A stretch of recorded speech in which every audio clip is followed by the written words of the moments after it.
In the bustling city of Abuzo, nestled in the heart of Nigeria, lived a young couple, Ifeoma and Chukwudi. They had been married for 5 years without children, and their prayers were finally answered when Ifeoma gave birth. But the joy was short-lived. Instead of one child, she bore triplets, 3 beautiful babies, all boys. The midwife danced in joy, but Chukwudi's face turned pale. Rather than embrace his children, Chukwudi grew cold. He whispered to his mother, Mama Ajike, who nodded gravely and muttered about curses and bad omens. In his ignorance, Chukwudi believed triplets were a sign of witchcraft. That same night, he stormed into the room, accused Ifeoma of bringing evil into his home, and ordered her to leave with the babies. Ifeoma, still weak from labor, was thrown out into the rain with nothing but a wrapper and her newborns. With tears in her eyes and 3 crying infants, Ifeoma wandered the muddy streets. She knocked on doors, but no one would take in a woman with 3 children and no explanation. Her feet bled as she walked from one end of the city to another. Finally, an elderly woman named Mama Nkechi, who lived near the outskirts, offered her shelter. Mama Nkechi listened patiently as Ifeoma narrated her ordeal. The old woman was once a midwife and had seen many things. She looked at the babies and smiled. "These children are not a curse," she said, "they are a blessing hidden in mystery." That night, with the warmth of kindness and a roof over their heads, Ifeoma found hope in the unlikeliest of places. Months passed, and Ifeoma named the triplets Chinedu, Chima, and Chism, names that meant God leads, God knows, and God follows. Each child showed a unique personality. Chinedu was bold and curious.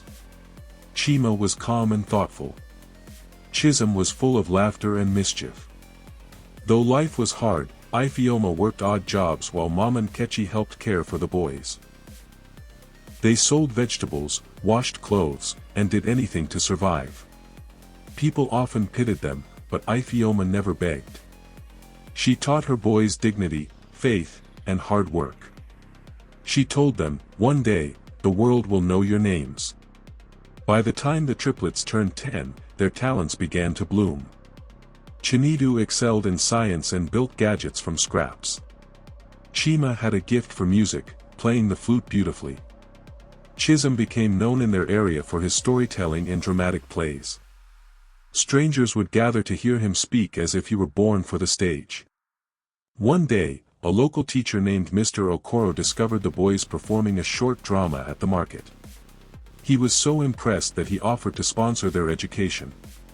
With his help, the triplets gained scholarships to one of the best schools in the city. Though they were laughed at for their background, the boys remained focused, proving themselves every step of the way.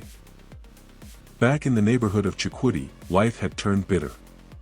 His new wife, Ngozi, bore him no children, and she soon left him for another man.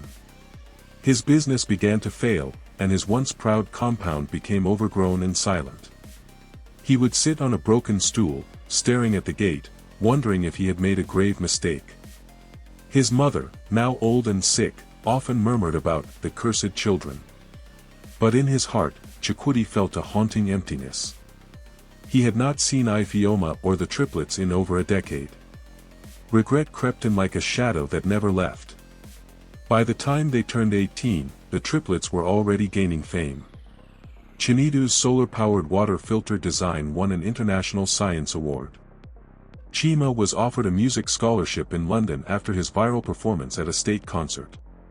Chism's short films were getting recognition across Africa. News began to spread, the miracle triplets of Abuzo. Interviews, magazines, and social media were buzzing with their story. People marveled at their single mother and humble beginnings. Reporters began to ask questions: where was their father? One evening, a local journalist traced the boys' origins back to the city of Abuzo. An old neighbor revealed the name, Chukwudi, son of Matsi Okonkwo. The story shocked the city. He called them cursed, the article read, and threw them away. Chukwudi read the article while drinking palm wine at a dusty bar. His hand trembled as he saw the faces of the grown triplets. They looked just like him. Tears filled his eyes. "My sons," he whispered. But the damage was done. He had planted shame and now reaped sorrow. Ifeoma, though aware of the article, kept quiet. When her sons asked, she simply said, "Forgiveness is strength." But inside, she wrestled with pain. One day, Chinedu found a photo of their father in an old drawer. He stared at the man's face and said, "I want to meet him." The triplets were divided.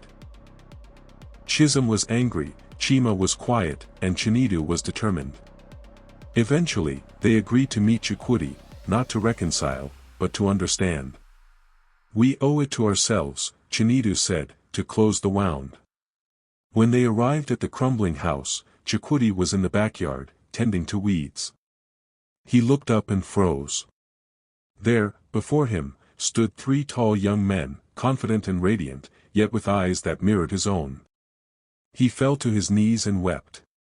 "I am not worthy," he cried. The neighbors watched in disbelief as the triplets entered the compound. Chinedu helped him up. "We're not here to punish you," he said, "but to let you see what you almost destroyed." News of the reunion spread like wildfire. Some praised the triplets for their maturity, others condemned Chukwudi. But the boys stayed away from the noise. They returned to their work, focusing on building schools, mentoring kids, and funding innovation in Africa. Chukwudi, however, could not escape his guilt.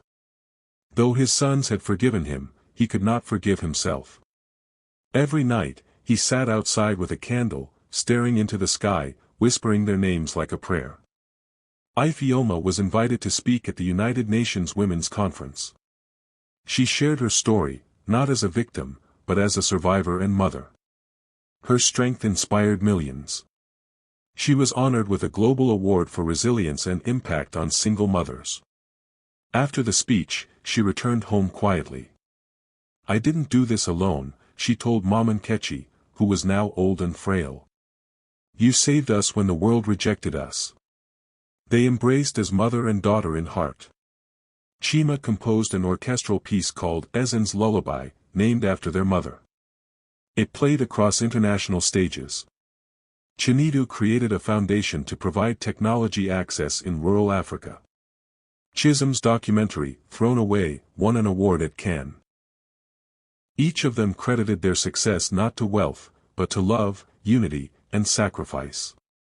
"We were never cursed," Chisholm told a reporter, "we were chosen." Chukwudi grew ill and was admitted to a public hospital.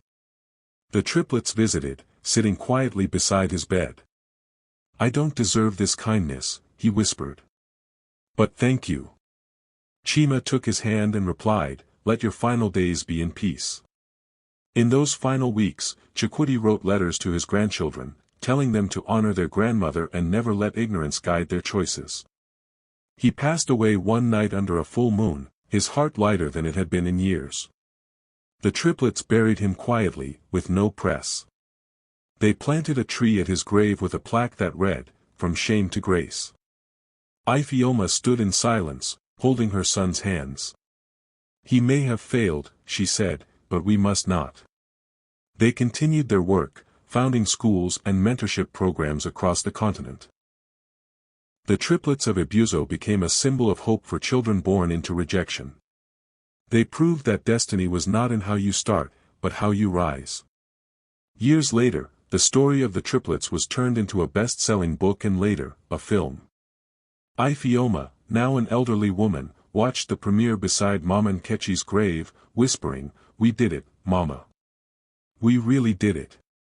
And across the world, from classrooms in Ghana to refugee camps in Sudan, the names Chinedu, Chima, and Chisholm echoed as a triumphant melody. They were no longer seen as the cursed triplets. They were heroes. They were Africa's sons.